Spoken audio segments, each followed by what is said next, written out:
musulmane qui disait que de toute façon on ne peut pas toucher au Coran parce que là-dedans vous demandez à ce que soit retiré certains versets, alors on ne peut pas toucher au Coran. Donc c'est une demande vaine en fait. Mais je suis en grande partie d'accord avec eux dans la mesure où effectivement pour les musulmans le Coran est incréé, c'est-à-dire que c'est la parole divine directement, ce qui est très différent de la Bible hébraïque et très différent des évangiles. C'est pour ça d'ailleurs qu'il faut éviter souvent de mélanger parce que la Bible hébraïque ne se veut pas être une parole incréée.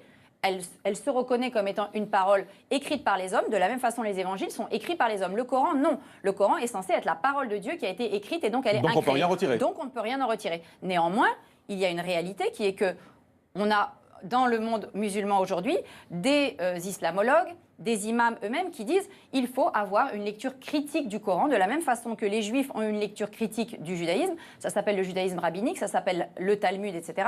Et puis, dans le christianisme aussi, à partir de l'humanisme de la Renaissance, il y a tout ce travail de réflexion, de lecture critique, c'est-à-dire d'être capable de contextualiser historiquement un écrit religieux. Le judaïsme, le christianisme l'ont fait, pourquoi l'islam ne pourrait pas le faire?